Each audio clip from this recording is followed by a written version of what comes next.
నీ దగ్గర 50,000 ఇన్వెస్ట్మెంట్ ఉంటే tea shop is the best business. Monthly 30-40K అని చేసుకోవచ్చు. టీ షాప్ పెట్టాలంటే మెయిన్గా 3 పాయింట్స్ ఉండాలి. నెంబర్ 1, ఫుట్ఫాల్ ఉండే ఏరియాలో పెట్టుకోవాలా. నీకు పేషెన్స్ అనేది చాలా ఉండాలి. అలాగే వాల్యూ టు ద కస్టమర్ కూడా ఉండాలి. ఇప్పుడు చెప్పిన 3 క్వాలిటీస్ కానీ ఖచ్చితంగా ఉంటే ఏ బిజినెస్ అయినా 100% స్ట్రైక్ రేట్తో ఉంటుంది.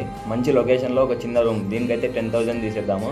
అలాగే ఇంకా 40,000కి వచ్చేసి మనకు టీ ప్రిపేర్ చేయాల్సిన టీ మిషన్, అలాగే ఇంకా బిస్కెట్స్. ఇంకా ఫర్ ఎగ్జాంపుల్ నువ్వు ఒక టీ 10 రూపీస్కి సేల్ చేస్తే అందులో నీకు 4 రూపీస్ ప్రాఫిటే ఉంటుంది. ఇంకా 6 రూపీస్ అంటావా, నీకు టీ ప్రిపేర్ చేసేదానికి అలాగే రెంట్కు 6 రూపీస్ వెళ్ళిపోతుంది. అలా నువ్వు రోజుకి 200 టీస్ అయితే సెల్ చేస్తావు ఖచ్చితంగా.